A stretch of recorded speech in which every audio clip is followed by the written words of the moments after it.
When you look at the landscape of long-running serialized media, specifically anime that stretches into like the hundreds of episodes, there is this built-in assumption about narrative fatigue. Right. The conventional wisdom is basically that a franchise, by its 8th iteration, just settles into a comfortable, predictable rhythm. It finds a formula and sticks to it. Exactly. The mechanics of the universe are set, the character archetypes are locked in, and the storytelling just becomes an exercise in rearranging familiar furniture. Yeah, the sandbox has these distinct, unmoving boundaries. The audience expects a certain formula, and the production studio generally delivers it because, well, deviating too far risks alienating the established fan. Right. But today, we are looking at a show that takes that established sandbox, flips it upside down, and basically uses the sand to build a hyper-complex, multiversal time paradox. It is wild. It really is. We're talking about Yu-Gi-Oh! Go Rush. Oh. To you, our listener, someone who, loves tearing apart the underlying machinery of dense, evolving narratives, welcome to the deep dive. Glad to be here. We have a massive stack of sources today, ranging from comprehensive episodic breakdowns to extensive community lore analysis. Our mission is to trace how a 151-episode series produced by Studio Bridge. Right, produced by Studio Bridge, airing from April 2022 onwards, managed to camouflage a sprawling sci-fi epic under the guise of basically an elementary school comedy. We are dissecting a narrative that fundamentally alters the architecture of its own franchise. And, an important baseline to establish right away is that Go Rush represents a complete distinct era. Yeah, unlike the foundational series or the mid-era runs. Exactly. This production operated entirely without the direct involvement of the late Takahashi. So it is a completely autonomous textual entity trying to justify its own existence while simultaneously rewriting the history of the show that immediately preceded it. It's a massive undertaking. And before we even get to the plot mechanics, the sources highlight a really fascinating meta-narrative regarding how audiences actually consume this text. The localization issues. Yes, because a 151-episode run requires an immense production pipe, and the English localization process naturally experienced significant delays. Which created a totally fractured viewing experience within the community. Exactly. You had this massive cohort of viewers who began the series through the English dub. Right. But as the narrative complexity ramped up and the localization schedule lagged behind the Japanese broadcast, those viewers were faced with a choice. Wait indefinitely or jump into the English subtitled Japanese releases just to keep up with the real-time story developments. And the documentation of the community response to this is remarkable. You see intense debates across forums regarding this shift. Viewers were suddenly navigating different character lexicons. Oh yeah, the name changes. Like adapting to the original name, Kiroshima, after knowing the character is cast. The sources show a community grappling with the jarring transition of changing voice casts and localized tones midway through a highly serialized story. Which is tough for any fandom. Very tough. And look, we are simply observing the data here, staying completely impartial, but the sheer volume and passion of these discussions highlight how deeply invested this audience is in the minutiae of the lore. It really speaks to the gravity of the text. Viewers don't engage in lengthy debates over name localizations unless the narrative stakes attached to those characters are compelling enough to warrant the friction of switching mediums. Okay, let's unpack this, because the inciting incident of Go Rush is an incredible piece of misdirection. The biggest misdirection. For the first time in the franchise's history, the protagonist is not human. Nope. We are introduced to Yudias Velgear, a literal alien refugee hailing from the Velgear Star Club. And he arrives on Earth fleeing a devastating, perpetual interstellar war. Right. And he arrives in a cloaked vessel, the Velgear, which is currently housing 8.88 million of his fellow refugees. 8.88 million. The spatial physics of this setup alone are staggering. It's insane. I mean, the Velgear operates on a localized spatial compression matrix. It basically allows it to house a population roughly the size of New York City within a chassis that can comfortably hide within the atmosphere of a single Japanese town. Right, so we are immediately introduced to an incredibly advanced, highly desperate civilization. Very desperate. And the reason Yudias has navigated this compressed civilization to Earth is a prophecy. He believes that the concept of Rush Duels is the strategic key to ending the endless war in the Velgear system. Which is, consider the anthropological implications of that. Right. An interstellar military force discovers a broadcast or a remnant of an Earth-based card game. And due to a complete lack of cultural context, they misinterpret the mechanics of a tabletop game as a literal tactical framework for achieving galactic. Brilliant. Yudias treats the rulebook not as instructions for a game, but as a sacred diplomatic text. So he lands on Earth, and immediately encounters Yuhi and Yuamu Odo. They're elementary school students running a business called Ultra-Terrestrial Trouble Solutions, or UTS. Yeah, they basically investigate alien phenomena in their town. Right, and the tonal collision here is just violent. I mean, Yudias is carrying the weight of 8 million lives, and in his opening sequence, he shoots literal energy beams from his eyes and incinerates himself. Just completely vapes it because he misinterprets its function. Exactly. And when he finally gets his hands on the cards, he doesn't even know the starting hand size. He attempts to physically slice open a booster pack. With a sword. Yes, and he's treated like a toddler making a mess by these children. He possesses the raw power to vaporize technology with a glance, but he is completely subjugated by the arbitrary rules of a children's hobby. He takes it to such an extreme that he constantly tries to relinquish his own bodily autonomy. Like, he offers to work for UTS as an indentured servant just so these children will teach him the game. It's so over the top. It really is. And the sources detail a sequence later in the season where this physical subjugation becomes literal. Yudias goes to an underground alien sector, gets completely drained of his internal dual power, his vital energy, basically. And his physical biology just collapses into a flat, cotton-like material. He literally transforms into a cheap t-shirt and gets hung on a drying line. Yeah, the collapse of his cellular structure into a textile format. It is a direct consequence of how alien biology interacts with the energetic demands of the duel. Wow. His life force is tied when the energy is siphoned. His mass simply cannot sustain its three-dimensional. Okay, let's analyze the internal logic here, because my immediate reaction to a refugee turning into a t-shirt is that the narrative is daring the viewer to abandon ship. It totally is. I mean, if you are setting up an interstellar war, why utilize this hyper-comedic, almost absurd frame? It feels like a middle school version of the Men in Black. How does a card game stop a war? The narrative asks us to accept that an alien race capable of faster-than-light travel cannot comprehend a starting hand of 5 cards. Right. And that elementary schoolers are the primary mediators for intergalactic refugees. Why format the story this way? What's fascinating here is that the absurdity is a structural anesthetic. A structural anesthetic. Yeah.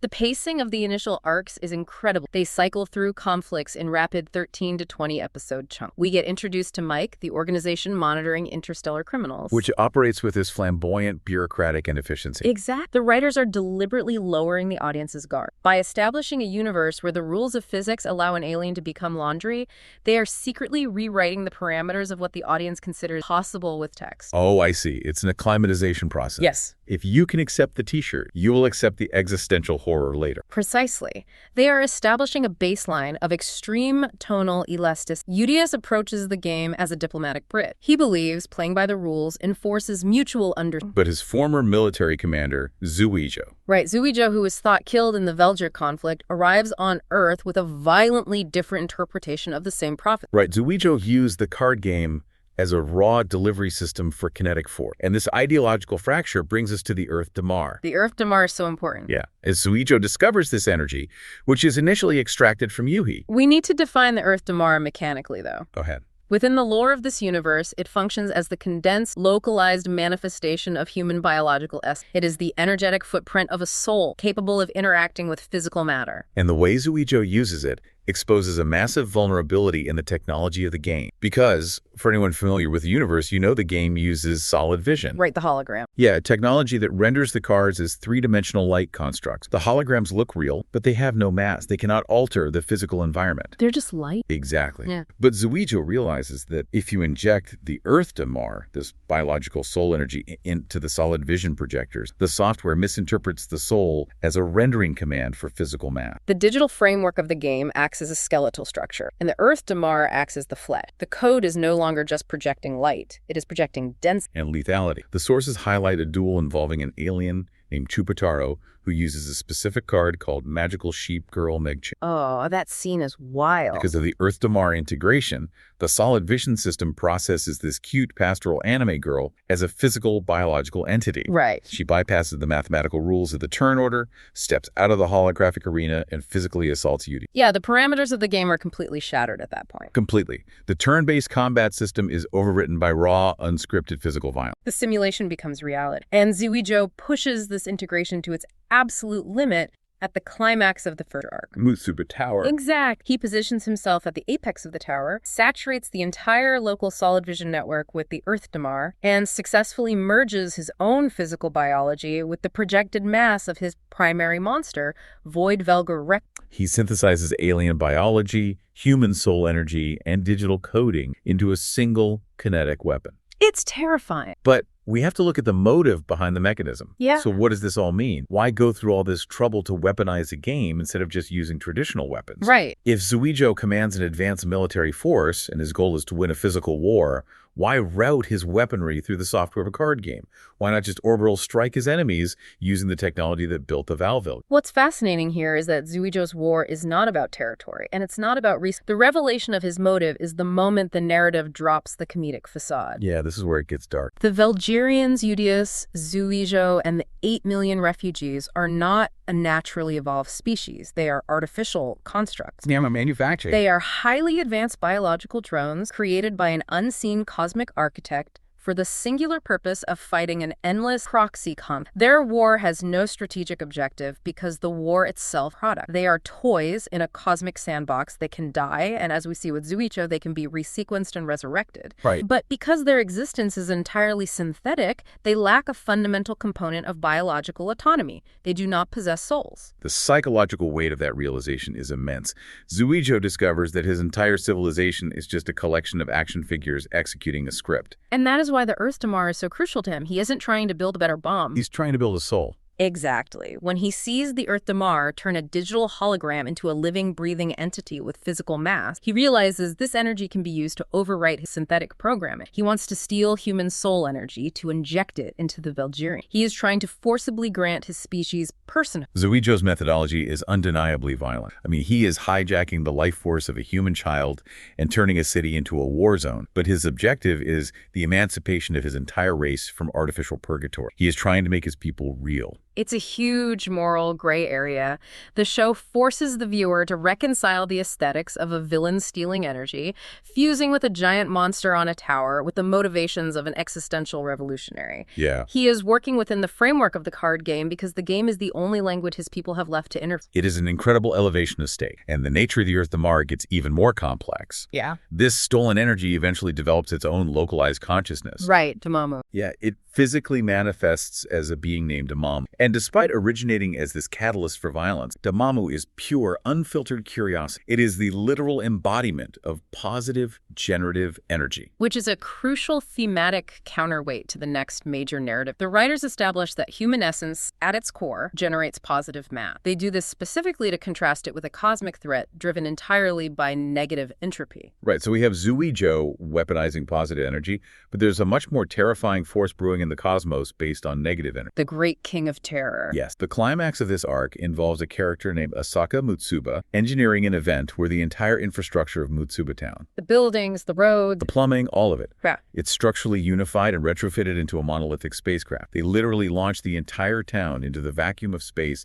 to intercept a cosmic entity named... The logistics of converting municipal zoning into a propulsed side. I know. The threat Luge poses is fascinating in its mechanics. So, Luge is known across the cosmos for freezing entire planetary systems. He achieves absolute zero, locking populations in permanent, unmeltable ice. But the weapon isn't what you'd think. No, the mechanism he uses to stop molecular motion isn't a cryogenic laser or anything.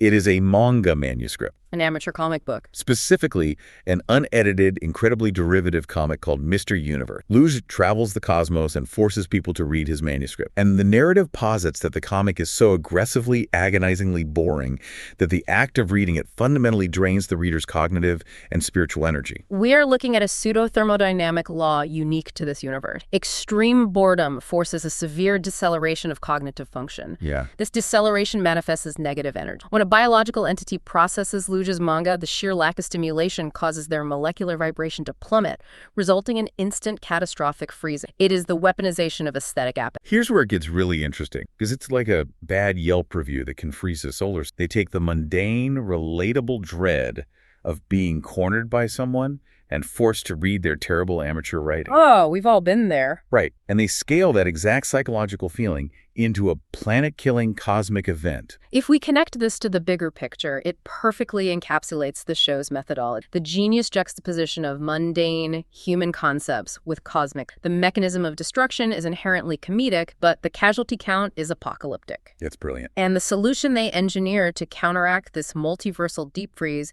is just as rigorously logical within the parameters they've... How do you counteract negative thermodynamic energy caused by extreme app? You introduce intense, overwhelming sensory stimuli. The cure for the freezing isn't a magical spell.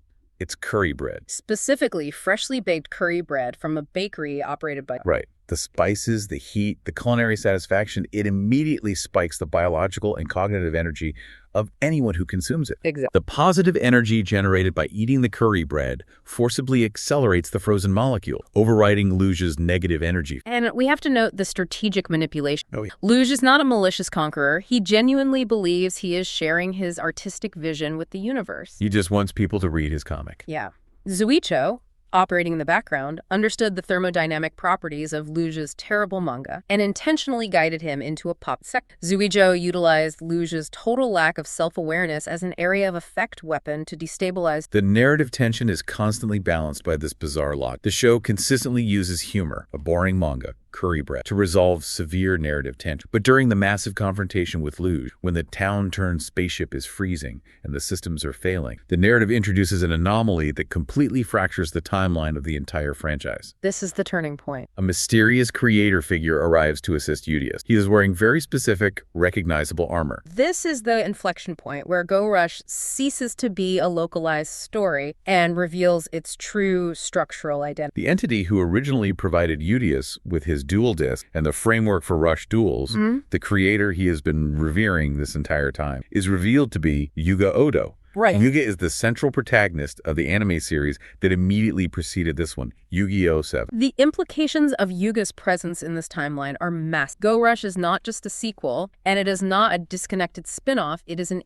Let's define the architecture of an interquel in this context, because this is wild. Okay, so chronologically, the events of Go Rush are taking place centuries before the events of Sevens. It is a prequel to the universe. Right. However, for Yuga Odo, these events are occurring after the conclusion of his own series. He has experienced the entirety of Sevens and has somehow traveled backward through time to arrive in the Go Rush era. Narratively, for his character, this is the sequel. The sources provide a highly specific mechanical breakdown of how the show visually and spatially confirms this overlap. Oh, the Ryugu brothers arc. Yeah. In Season 2, there is an extended conflict with a faction known as the Ryuga brothers, Phaser, and Tremolo. During this arc, characters are subjected to a bizarre form of spatial imprisonment. They are physically transmuted into trading cards, their consciousness is trapped in the bodies of cats.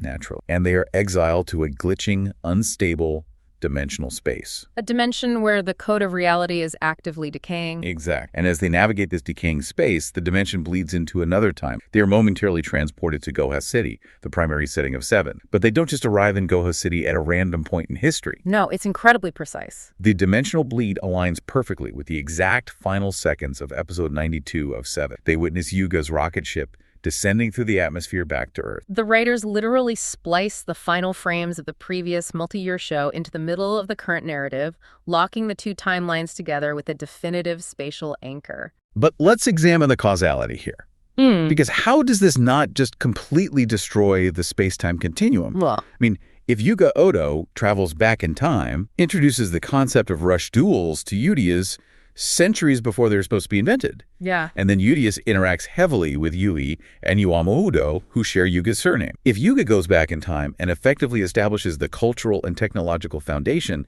interacting with his own ancestors, isn't that a massive grandfather paradox? Oh, the show brazenly ignores traditional time travel. They lean into the timeline manipulation. Right. The information, the game of Rush Duels, has no definitive origin. It exists purely because it looped. By picking up exactly where Sevens left off, while simultaneously existing hundreds of years in its past, Go Rush creates a closed time loop. What is fascinating is that the writers do not attempt to construct a temporal buffer to explain away the paradox, they weaponize it. Oh, so? By forcing the audience to realize that Yuga invented the game in the past so he could inherit it in the future, it completely reframes the listener's memory of Seven. It changes the entire context of the previous 92 episodes. Exactly. When you watch Sevens, the game was framed as a modern technological innovation by a smart kid rebelling against corporate algorithms. Right, that was the whole premise. But Go Rush retroactively turns that innovation into a time-lost mythological artifact. The game Yuga invented in his youth was actually the very system forged in the fires of a 500-year intergalactic war. The weight of the lore expands retroactively. And this manipulation of space-time isn't just a fun Easter egg for lore enthusiasts. The fact that the space-time continuum is tied in a knot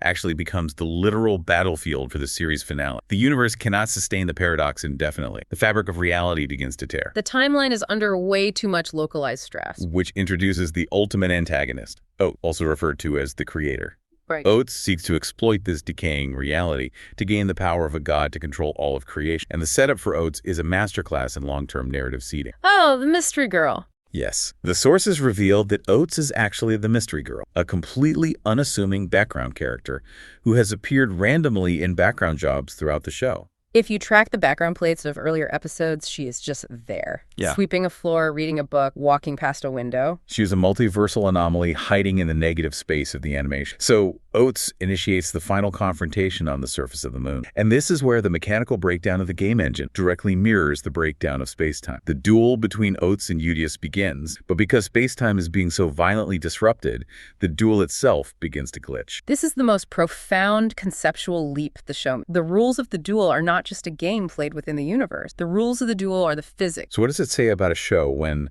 the literal mechanics of a turn-based card game break down because reality is falling apart? The sources detail how the turn counter violently glitched. They resolve turn 2. The next chronological step must be turn 3. But reality stutters, the timeline skips, and the game forces them directly into turn 4. The causality of turn 3 is entirely erased from existence. Just gone. And then the sequence snaps back, forcing them to play the deleted turn 3 after turn 4 has already altered the board state. Consider the mathematical and strategic impossibility of that. You are reacting to consequences that haven't been caused yet, and you are generating causes for effects that have already happened. Linear time is just dead. Oates is demonstrating his mastery over reality by completely dismantling the foundational law of cause and effect. And the climax of this mechanical breakdown is that Oates actually wins the duel. He does. He reduces Yudias' life points to 0. The defeat is registered by the system. But because the timeline is so deeply fractured, the universe forcibly recoils. The space-time continuum violently rewinds, pulling Yudias back from the moment of defeat and granting him one final, impossible turn to change destiny. This raises an important question regarding the nature of the timeline is fighting back. The paradox is attempting to correct. And we have to look at the visual symbolism here. The ritual on the moon. Yeah. The ritual summoning he executes on the lunar surface literally creates a dimensional wormhole, and the wormhole manifests visually as a massive crest. Oates' objective is not merely the subjugation of a timeline. The wormhole is a gateway designed to allow endless versions of himself from across the multiverse to invade. He is trying to orchestrate an endless, self-replicating invasion of gods. Exactly. When reality fractures, the rules of the game fracture. The physical medium of the game reflects the stability of reality itself. The scale has moved from a local refugee crisis to the absolute collapse of the multiversal boundary. And to close a breach of that magnitude, without Oates poised to become a god, Yudias cannot simply win a game. He has to make an unthinkable sacrifice to save his friends and the time. The narrative demands a cost equivalent to the scale of the threat. Right. So to generate enough power to neutralize Oates, Yudias merges his consciousness and his physical form with the human twin, Yuhi and Yuam. They merge together into a single, composite entity, Yudias Odo. A perfect fusion of the artificial and the biological, fueled by the Earthdamar. Operating as Yudias Odo, they successfully overpower Oates. Following his defeat, another cosmic entity named Duel intervened, physically dragging Oates away to a distant sector of the cosmos to imprison him for eternity. So the immediate kinetic threat is removed. The multiversal invasion is halted. But the structural damage to the timeline remains. The breach is closed, but the door is basically... Exactly. Yudias recognizes that to prevent the multiversal invasion from happening again, if he leaves the temporal focal point, the Oates variants will eventually breach the wormhole. The timeline requires a permanent anchor to defend against the Yudias realizes that he cannot return to the present day with the twins. He must stay behind in the past. He commits to a localized temporal exile. The twins are forced to unmerge and return to present-day Mutsuba Town, leaving Yudias behind in history. And the psychological toll on Yui is severe. He operates under the assumption that they've lost their friend forever. But the narrative closure they find is just breathtaking. As the twins are walking through modern Mutsuba Town, they discover a historical monument. A memorial carved into the bedrock of the city's history. The monument is dedicated to a legendary historical figure named Yudias Odo. The inscription reveals the scope of what Yudias actually did. After the twins left, Yudias, alongside his former commander Zuwijo and the rest of the Velgarian refugees, remained on Earth. They spent the next 500 years fighting a massive shadow war, successfully defending Earth from every single multiversal incursion attempted by the Odes variant. Let's trace the full causality loop here, because this is where the architecture of the interquel perfectly. Yudias stays in he adopts the surname Odo in honor of. In doing so, Yudias Velgear, the alien officially becomes the progenitor of the Odo family bloodline. Yudias is the very first Odo. The timeline cascades directly from his biological lineage stretches over 5 centuries, eventually resulting in the birth of the twins, Yuama. And generations after that, the lineage continues, culminating in the birth of Yuga Odo. It's just wild. The bootstrap paradox is entirely biological. Yuga Odo travels back in time to give the cards to the alien who will eventually become his own great-grandfather. And it retroactively answers the largest unresolved mystery of the franchise's continuity. Which is? Well, the audience watching Sevens knew it took place in the future, and they constantly questioned the total where were the Velgear? Oh. Go Rush answers that by confirming the aliens were the ones who secured the timeline in the past. They didn't leave the universe, they embedded themselves. Yudias endured half a millennium of constant warfare, strictly to ensure that the timeline would remain stable enough for the twins to eventually be born. It is phenomenal. I mean, the emotional payoff here. He fought a 500-year war so his friends could exist. We began with a show where an alien turned into a t-shirt because he couldn't comprehend a trading card, and it ends with a profound 500-year vigil of love and ancestral duty. Beautifully self. And the ultimate resolution in the present day honors that vigil perfect. The twins enter a local souvenir shop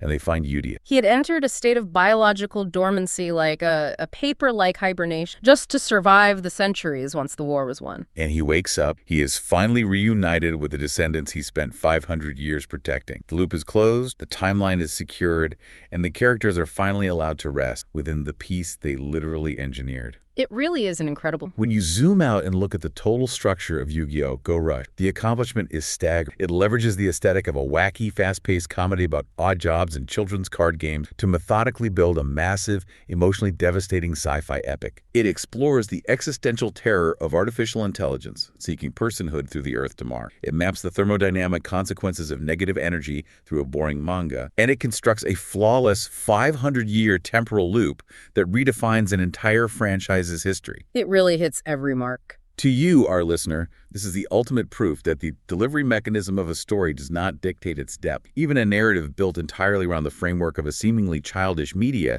can hide deeply complex structural storytelling and philosophical questions about existence, fate, and time. But as we wrap up, I want to leave you with one final lingering thought. Chart of the strap, Yuga brings the cards. Yudias uses those cards to survive and start the Odo blood. The loop sustains it, but a loop requires energy spin. Yudias is the ancestor of the Odo family, and Yuga Odo travels back in time to give you a very tool revive and start to actually ever event living inside a waiting for art. Thank you for taking dive.